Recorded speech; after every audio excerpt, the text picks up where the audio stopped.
coloração, se ela está na coloração adequada, a posição da vesícula germinativa, para a gente ver se ela está para essa fecundação, tá? Aí ocorreu a fertilização e a gente vai transportar esses ovos já para as incubadoras, né? A incubadora mais utilizada é essa do tipo funil,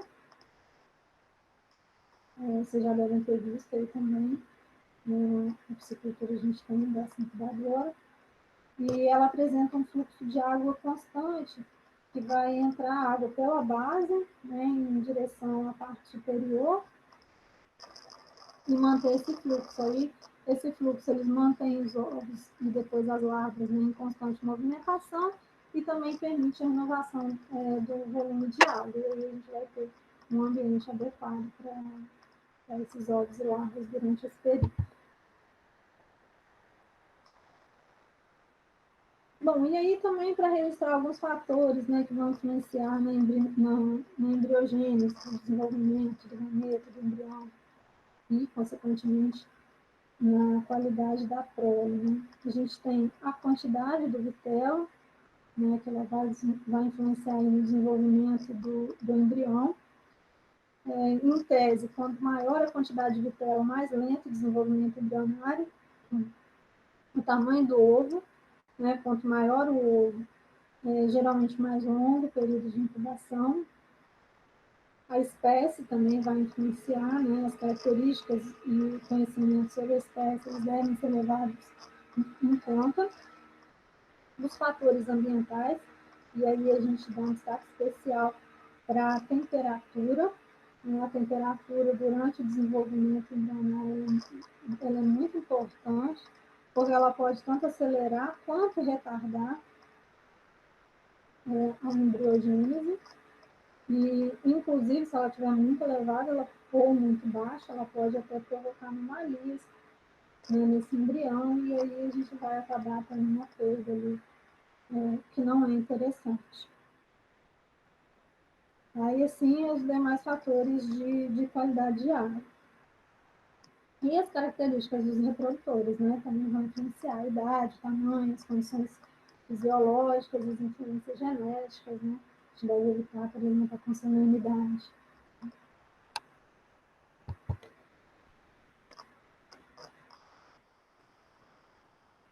Bom, e aí, eu trouxe um pouquinho, alguns exemplos assim, de inovações e biotecnologias que são aplicadas à reprodução, né? Mas, assim, para deixar de curiosidade para vocês, é uma leitura interessante para quem gosta da área de reprodução. São algumas técnicas que têm sido estudadas, né, para a reprodução de peixes, né, começam a ser adotadas a título experimental. Uma delas é a edição genômica, com a utilização da tecnologia CRISPR. Essa tecnologia ela pode ser aliada à reprodução no sentido de que ela é uma ferramenta que vai permitir realizar modificações genéticas precisas e específicas na cadeia de DNA, ou até de gerar rearranjo genômico. Tá? Aí as muitas aplicações potenciais vão incluir a correção de defeitos genéticos, tratamento e prevenção para a propagação de doenças, melhora no crescimento e no desempenho reprodutivo, eficiência de conversão alimentar e até tolerância a alguns estressores ambientais. Um outro uso eficaz dessa técnica também é a obtenção de esterilidade total dos animais,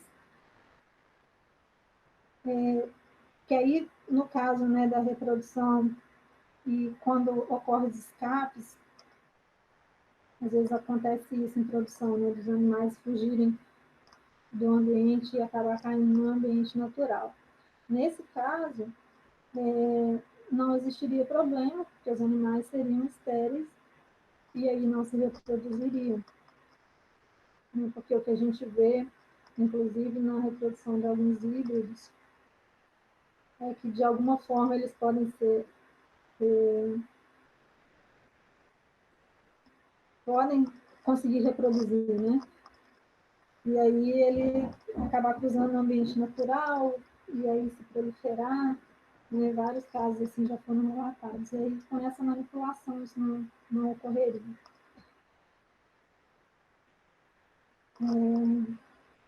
Aí, a manipulação cromossômica, ela já vai trabalhar com a alteração do número ou combinação de genomas específicos, conjuntos cromossômicos, e esse processo ele vai resultar na produção de uma prole de animais, podem ser haploides, triploides, tetraploides, e ela é feita por meio de métodos que vão envolver manipulação química, choque de pressão, choque de temperatura dos zigotos recém-formados, assim, uma técnica bem legal. E aí, sobre o aspecto prático, as linhagens cromossômicas e hormonalmente podem ser utilizadas para evitar a maturação precoce, para possibilitar a produção de peixes maiores. E a gente vai trabalhar isso só com genes que vão possibilitar isso. E também para exemplares que apresentem somente o sexo de maior valor comercial. Né? Quando eu tenho meu plantel para venda, eu não preciso que esse animal chegue à idade reprodutiva, então eu trabalho com cultivo monossexo, e aí já trabalho só com aquele que apresenta a melhor característica comercial. Bom, e aí outras técnicas que são adotadas são os marcadores microsatélites também e os estudos de genes mitocondriais. Tá? O uso de marcadores microsatélites e o estudo de genes mitocondriais, eles vão permitir estudos relacionados à identificação de origem dos espécimes, as análises populacionais, determinação de parentesco, relação taxonômica e até relação evolutiva desses animais. Esse tipo de técnica, inclusive, ela tem sido aplicada em espécies nativas, né? Alguns estudos têm sido realizados com tambaqui, aqui no Pará, pela UFPA, e embora ainda, né, em desenvolvimento, não tenha dados publicados, já foi possível perceber, né, que, como esperado, as populações selvagens de tambaqui, elas têm uma alta diversidade genética, que é importante para o peixe ter adaptação, resistência, crescimento, mas nos estoques cultivados a gente tem uma diversidade bem baixa. E aí, essa diversidade natural não está bem representada nos cultivos, né? Isso ocorre, claro, porque normalmente não é feito, né, manejo genético de reprodutores, nem os centros de reprodução costumam adotar essa prática para determinar perfil genético, treinamento controlado para evitar endogamia. Então, no cultivo, a gente tem grande parte dos animais endogâmicos. E aí ele acaba não tendo aquele desenvolvimento tão significativo quanto a gente gostaria. E aí a adoção dessas técnicas, elas podem ser uma aliada para diminuir esse tipo de impacto, e melhorar esse crescimento, esse desenvolvimento do animal, né, que vai permitir o aumento da variabilidade genética no cultivo, né, com o manejo e o conhecimento do plantel. Tá? Bom, e aí, só para exemplificar, né, porque estou falando de um modo geral, assim, da reprodução, que é básica para qualquer espécie, né? Eu trouxe algumas espécies nativas para a gente falar especificamente um pouquinho só de cada um, tá? O pacu e o tambaqui, né, eles são as espécies nativas mais estudadas no Brasil. Todos os dois são peixes de desova total, reprodução ocorrendo uma vez ao ano, geralmente na época das chuvas, né, que coincide também com o aumento da temperatura. São peixes que realizam, né, um movimento migratório, reprodutivo, que a gente chama de piracema. Então, eles sobem os rios em cardume no período das chuvas, e o processo de desova ele ocorre com várias fêmeas simultaneamente. Né? Os ovos são liberados na água, fertilizados pelos machos, e como eles estão de baixa densidade, eles são levados pela correnteza E aí muitos vão atingir as áreas alagadas, que são ricas em nutrientes, plâncton, e vão servir de alimento para as pós-larvas. O processo de reprodução induzida dessas espécies já é bastante difundido, né? Algumas das exigências nutricionais e algumas doenças também que afetam a espécie já têm sido alvo de estudo para essas espécies.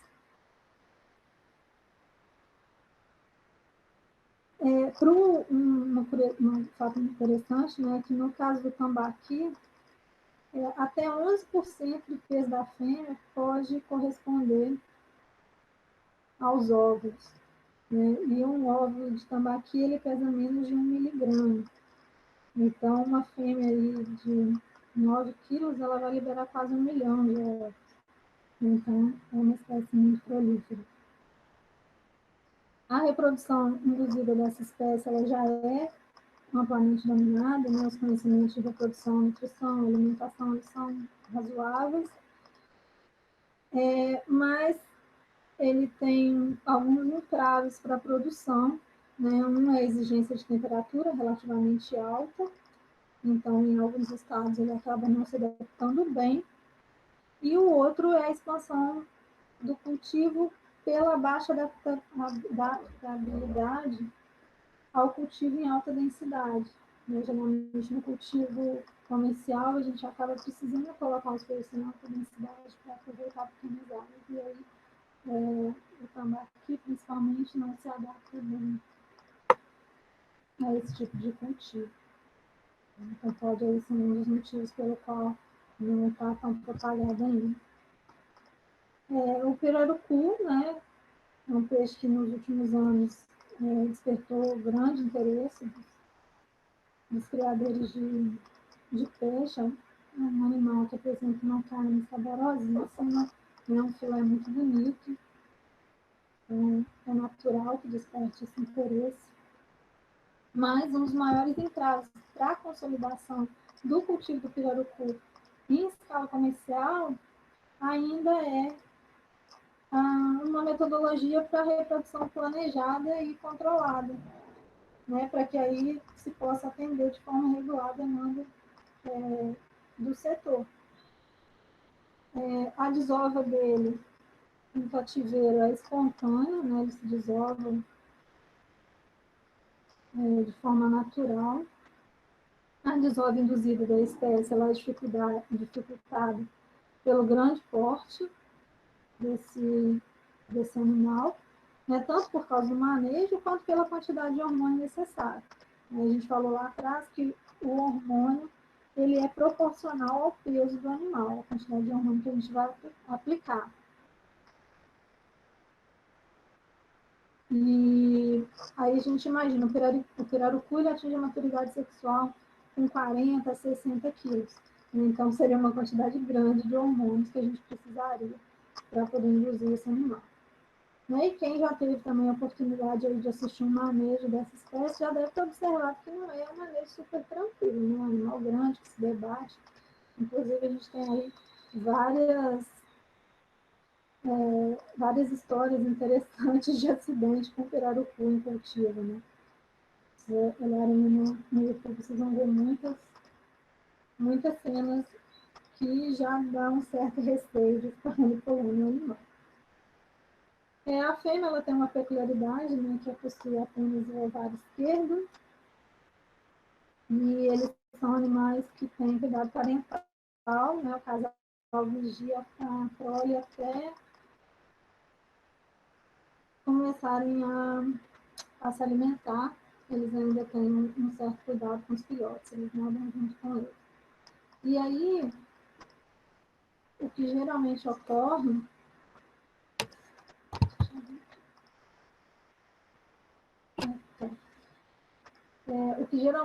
é que após a desova natural, né, no cativeiro, é capturado os juvenis. Os juvenis eles são capturados e transportados para as instalações, e aí nessas instalações eles vão ser cultivados, né, até alcançar o tamanho de venda. Aí geralmente essa captura ela é feita quando eles vêm sobem, né, nos tanques para poder respirar. E aí ocorre essa captura. Tá? Ou ainda, em alguns casos, pode-se sequestrar os ovos no ninho, né? E aí terminar o processo de incubação indoor. Tá? E aí, de acordo com o período, né, com a estratégia adotada, vai ser aplicado os devidos cuidados à agricultura.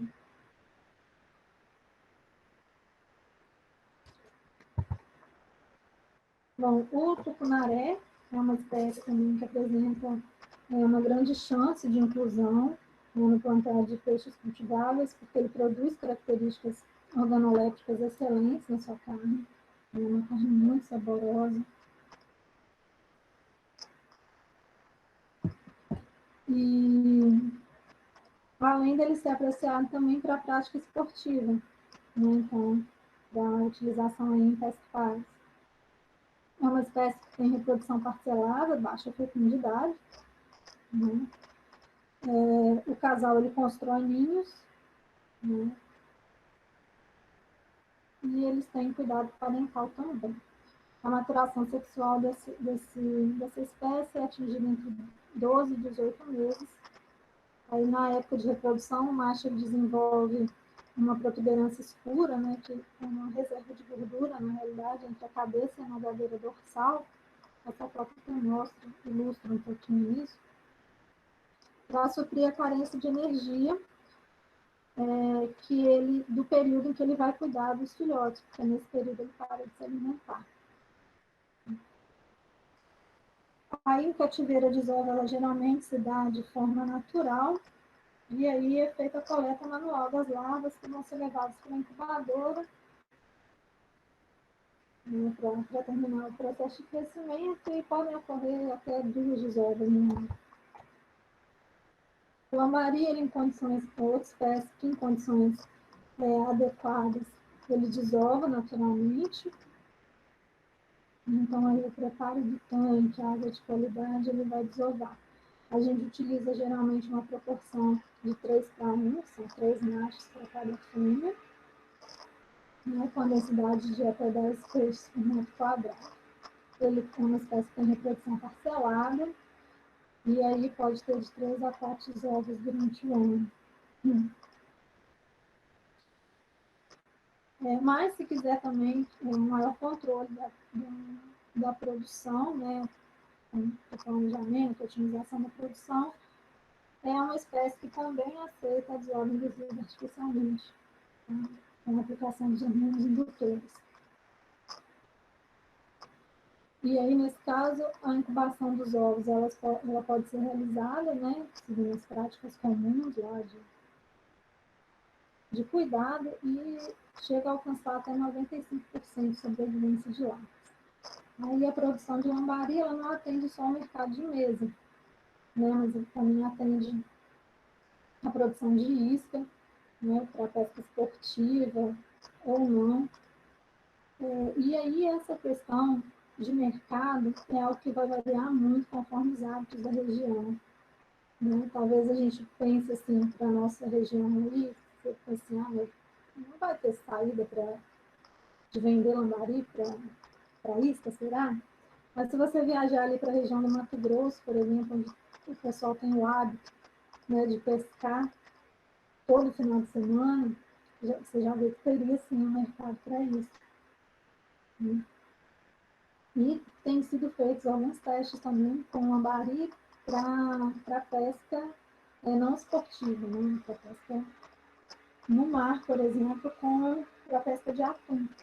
Então, alguns estudos que estão sendo realizados para a utilização dessas espécies, para esse tipo de pesca também.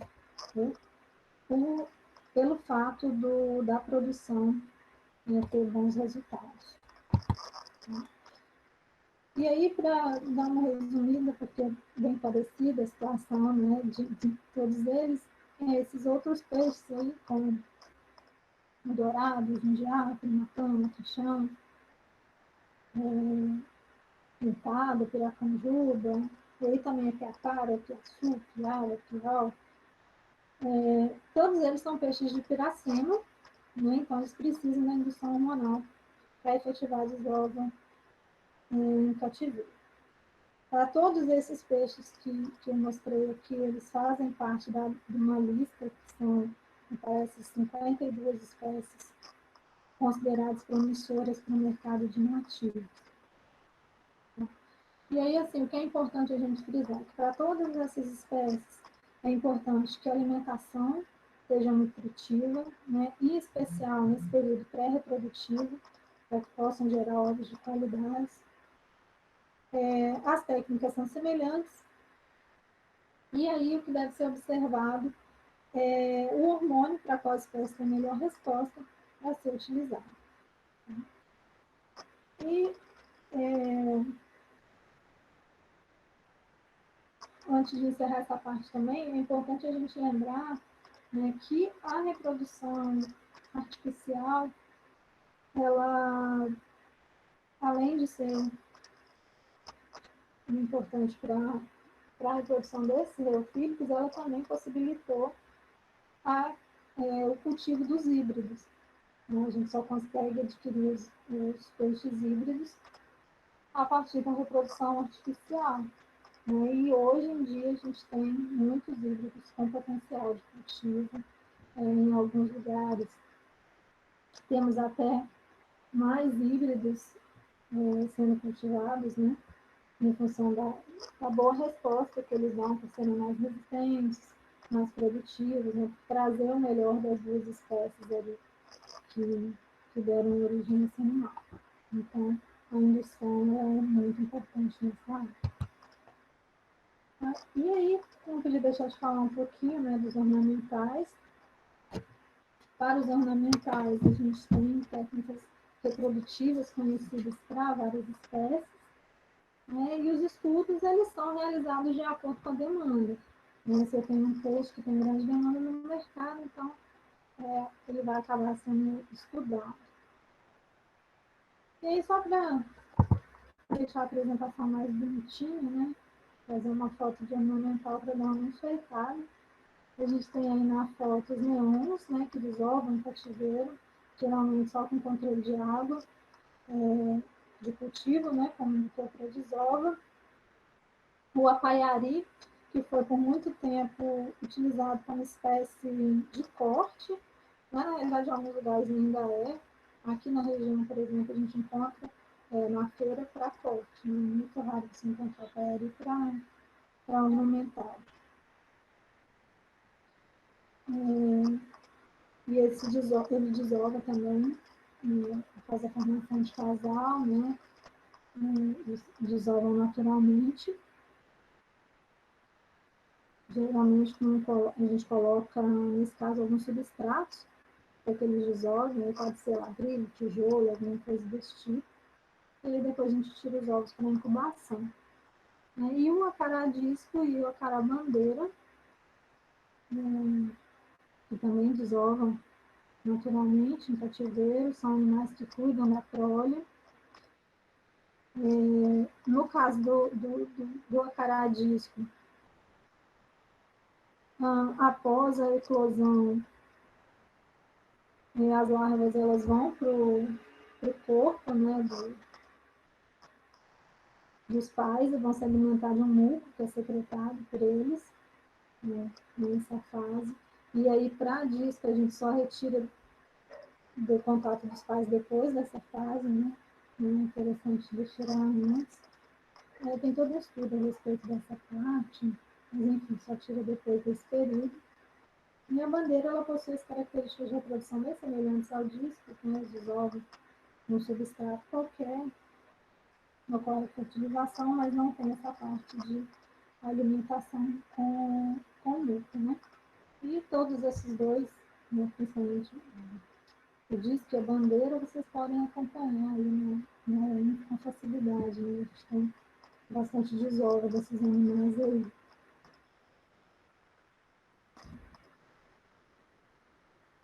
Bom, E aí também existem os casos, né, em que, às vezes, sem grandes estudos preliminares, a gente consegue a reprodução também.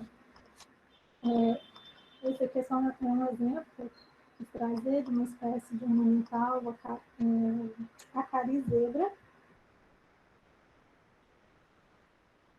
que desovou no aquário, no laboratório aqui da FOPA, no campus de Santarém, e assim, sem muito manejo, né? O que foi feito foi o controle do ambiente, né, de qualidade de água, alimentação eficiente, e aí conseguiu-se a desova desses animais.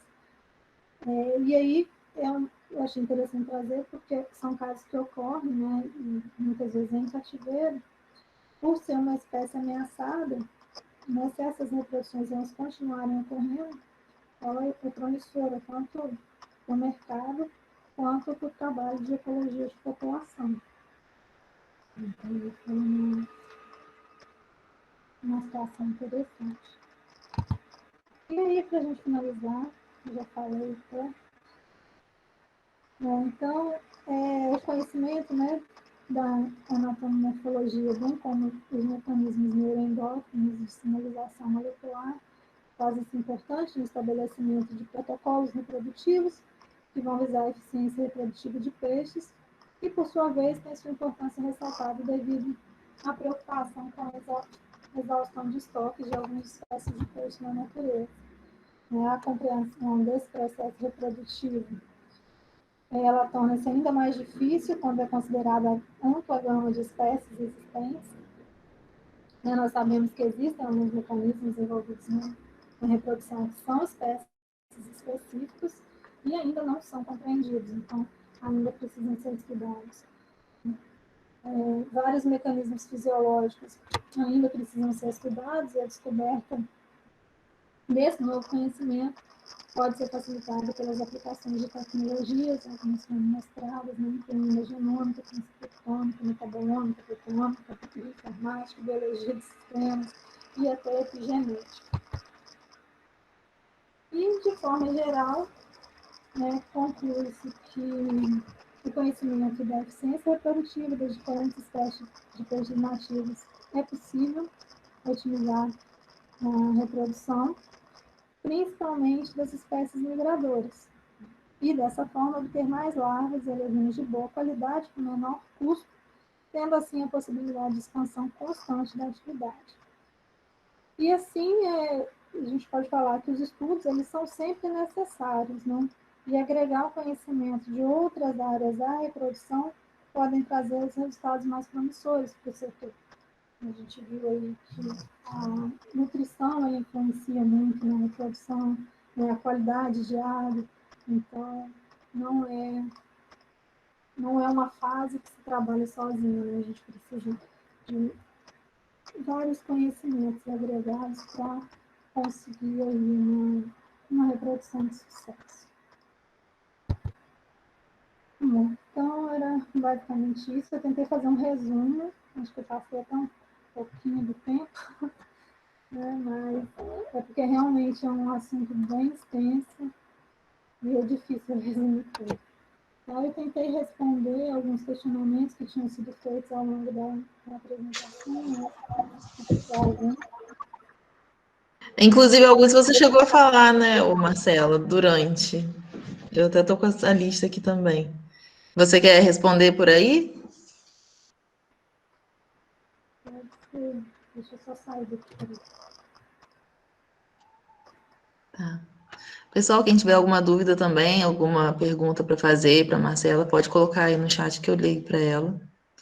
A lista de presença está disponível também, só acessar o link. Fique à vontade aí, Marcela. Não, então vamos lá. Vou tentar aqui pela lista, se tiver mais alguma outra pergunta. Tinha sido perguntado a respeito dos desafios, né, da reprodução de peixe de corte. Um deles eu falei, que é a questão da legislação para a legalização da exploração, ela acaba sendo um dos desafios. a insegurança de logística também. E a questão de mercado, ela influencia muito também, né? Para eu produzir qualquer proteína, eu tenho que ter um mercado para ela. Então, como a gente acaba não tendo muito conhecimento desses animais, desses peixes, né? Às vezes a gente fica aquele impacto, assim, de será que se eu produzir eu vou ter mercado? Né? E por conta disso, inclusive, tem sido lançadas campanhas anuais, parece que a PeixeBR foi feita, e algumas outras associações, para que se conheça o pescado, né? Incentivando o consumo de pescado, conhecimento, e a gente já começa a ver resultados, né? Alguns resultados desses, inclusive com o tambaqui. Hoje a gente encontra no mercado tambaqui em algumas, já beneficiado de algumas formas, né? Tipo a costelinha de tambaqui, que era algo que não tinha antigamente, então o pessoal começa a conhecer e aí passa a comprar. Então, o conhecimento das espécies, né, a aceitação dela no mercado é importante para impulsionar também essa produção. Deixa eu ver aqui.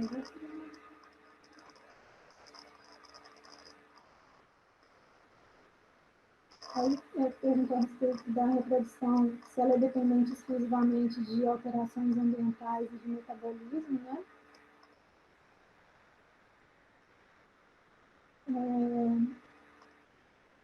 Foi falado, a gente precisa desse estímulo ambiental, né, para que ocorra a reprodução. Não existe ainda, porque assim, cada espécie ela tem uma característica diferente, né? Então, às vezes, a gente não consegue precisar qual que é o mecanismo ali que não funciona, exatamente onde. A gente sabe que é naquele eixo ali da reprodução, que alguma coisa falha e aí não ocorre. Mas o que é exatamente, a gente ainda não consegue precisar em qualquer espécie. Então, realmente, tem que ter esse processo de indução, senão a gente não vai atingir a reprodução dessas espécies migratórias. Não só o estímulo ali semelhante ao ambiental não vai ocorrer porque o peixe não vai conseguir migrar, né? Não vai conseguir migrar de um ponto para o outro para poder ter aquele estímulo. Então, não vai resolver. A gente precisa atuar ali, já colocar o hormônio, né, para induzir os demais e aí funcionar todo aquele eixo da reprodução. Com relação aos cuidados, né, durante a transição de larva para levino, são os cuidados básicos de produção, né, qualidade de água, alimentação, todos esses cuidados aí que a gente vai aplicar durante toda a produção. Evitar os choques, né, quando você troca de um ambiente para o outro, né, aclimatar direitinho, e essa parte alimentar é fundamental. É importante que ele receba a alimentação adequada àquela fase que ele está passando. Os casos que a indução hormonal necessária são esses, né, dos peixes que precisam de estímulo para reproduzir.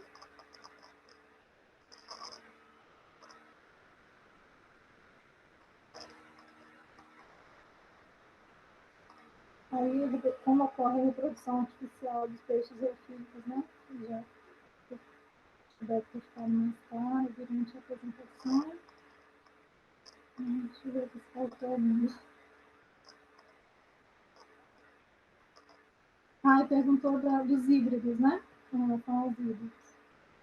Bom, a gente tem o tambacu, né, que é um híbrido de tambaqui, fêmea de tambaqui com macho de pacu. É uma espécie bem utilizada, né? E ela foi produzida aí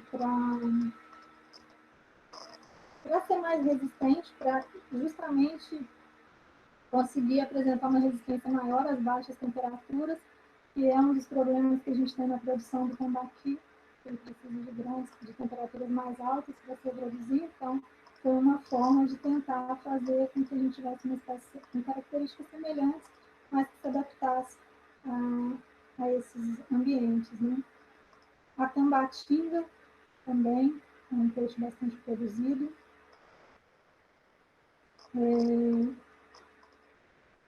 Inclusive, ela é mais produzida, uma das mais produzidas aqui no estado. Ela só perde, me parece, para o tambaqui. Então, bastante produzida. E ela cresce mais do que o tambaqui e que o tambacu também.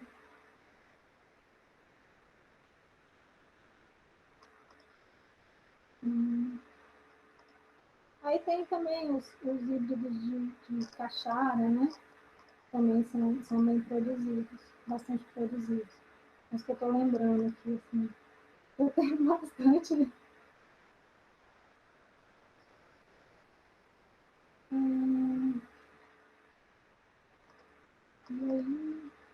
Pergunta também quanto à retirada das ovas da fêmea, se é um processo incômodo a ela.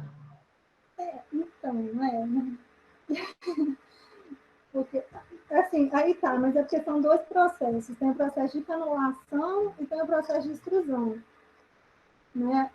A canulação ela é bem estressante, né? Que é quando você coloca uma cânulazinha lá pelo orifício para poder tirar alguns óvulos para analisar e ver como que está a situação, se ele já está bem para a reprodução. A extrusão, né? Olha, eu não posso falar assim pelo peixe, né? Mas eu acho que todos os dois são incômodos. Você imagina, tanto que o animal fica estressado. Né? É claro que ele. Nesses casos, vocês fazem algum procedimento para poder amenizar esse incômodo? Como que funciona? Não, é porque assim, eu falo incômodo no sentido de que eu acho que não deve ser muito legal vir fazendo uma pressão ali, né? Pra Mas por outro, você está com aquela pressão ali que precisa ser desovada também, né? Então, eu acho que é uma mistura de um pouco de incômodo do movimento. Mas também um alívio depois que tira a pressão. Sim. Não é porque é permitido, né? Eu acho que se fosse algo que fosse extremamente invasivo, não seria. Não seria. Permitido, nem aceito, né? Com certeza. Tem aqui uma pergunta também: qual a fase mais crítica da reprodução? O objetivo do Cacaban se restringe apenas a uma melhor adesão das ovos? Perguntou aqui também. Um momento mais.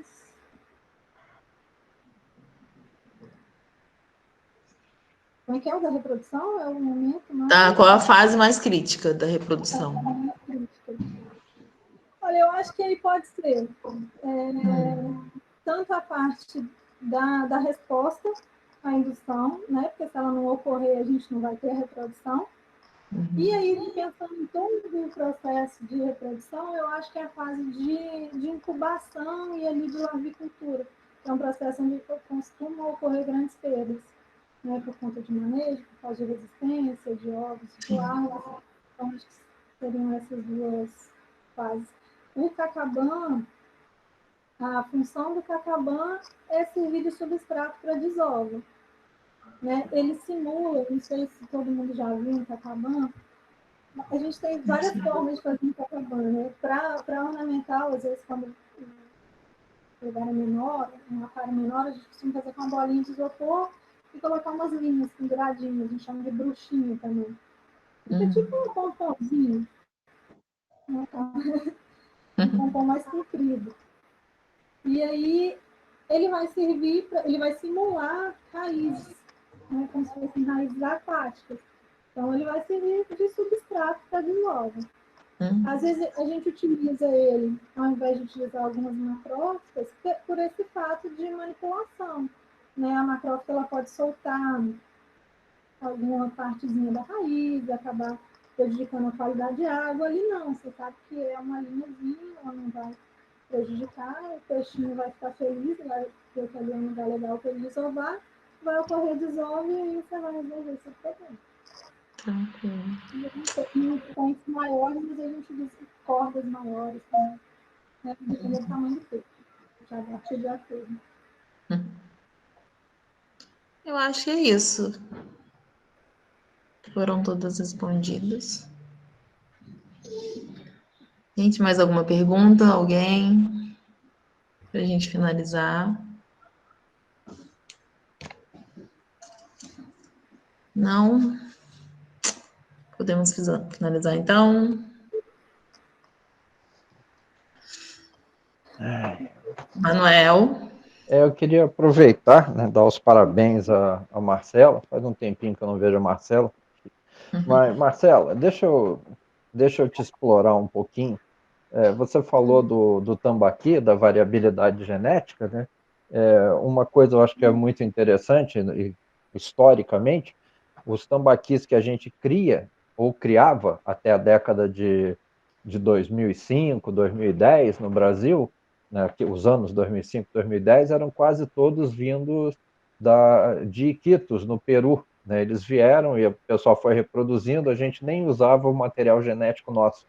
Né? E o tambaqui, você sabe, eu acho que é uma outra coisa que eu acho que é bastante problemática na reprodução desses peixes, é que às vezes você faz a desova de uma fêmea e você obtém ali 1 milhão, 1,5 milhão de ovos, e dependendo da sua capacidade de incubação, talvez com 5, 6, 7 fêmeas, você já fez alevino para o mercado que você tem.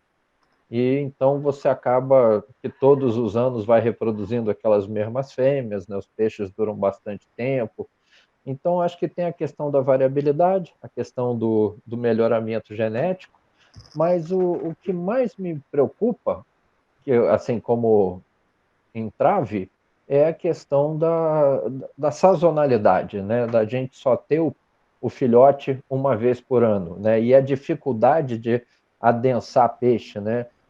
Você falou da peixe BR, a tilápia, por exemplo, que é o carro-chefe, inclusive, do próprio pessoal do peixe BR, né?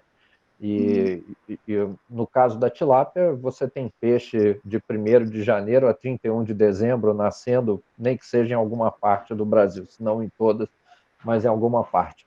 E você acha que os estudos de reprodução desses nativos não deveriam avançar para trabalhar com alterações ambientais, alterações dos parâmetros ambientais, para que a gente consiga preparar o peixe em outras fases do ano, de certa forma como o pessoal da uva fez lá em Petrolina?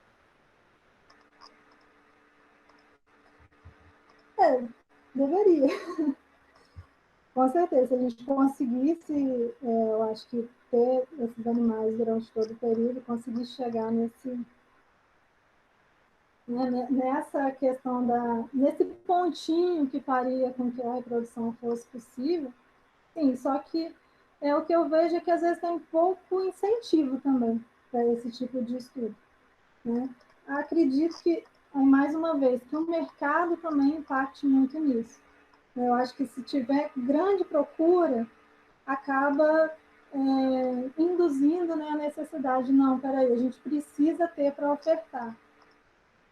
E aí pode ser que gerem esses estudos, mas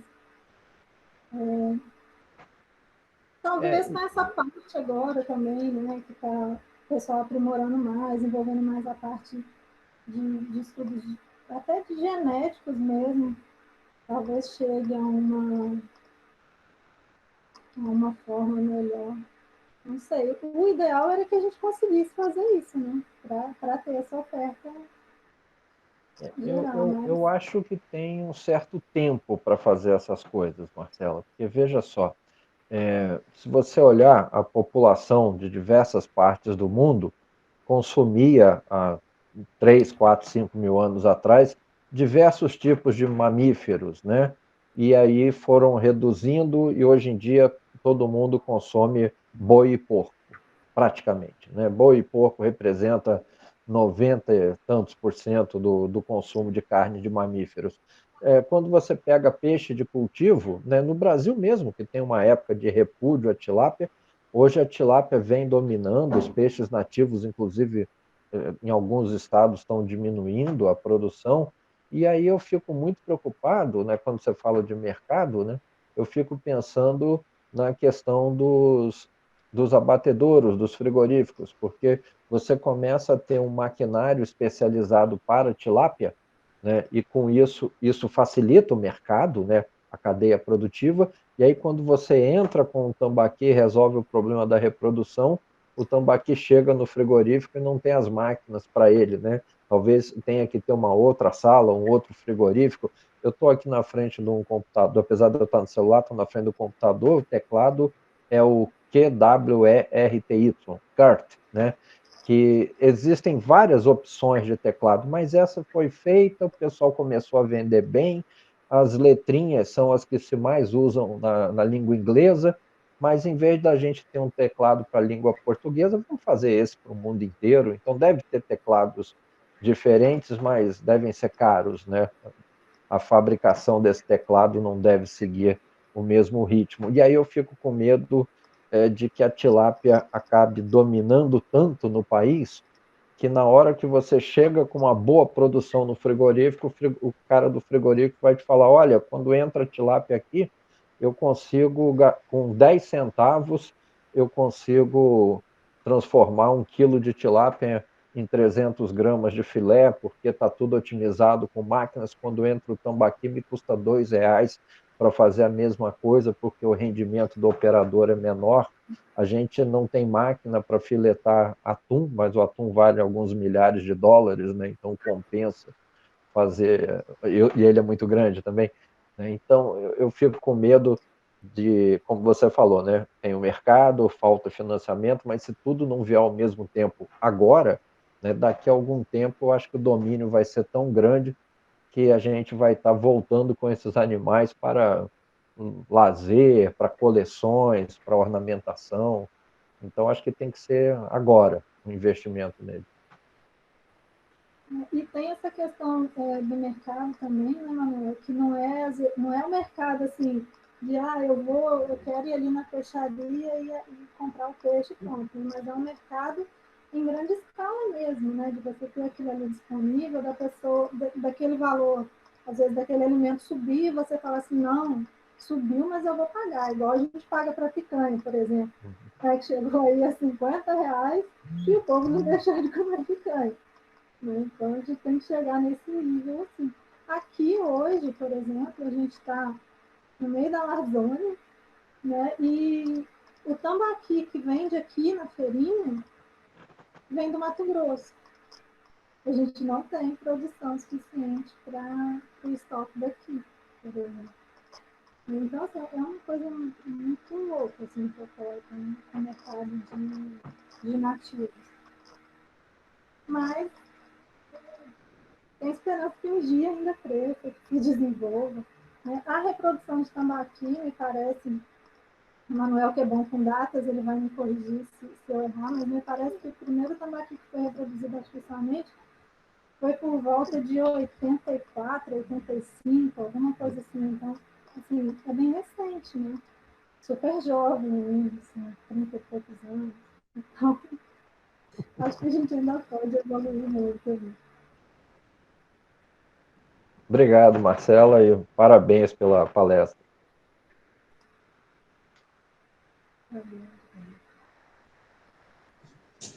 Obrigada, Manuel, também, pela participação.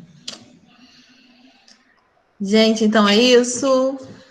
Muito obrigada, Marcela, pela palestra, foi excelente. A Manu, como a Manu colocou ali no chat também, obrigada, Marcela. Parabéns também, que falou, boa palestra. E é isso, gente. Ficamos por aqui. Muito obrigada pela disponibilidade, Marcela.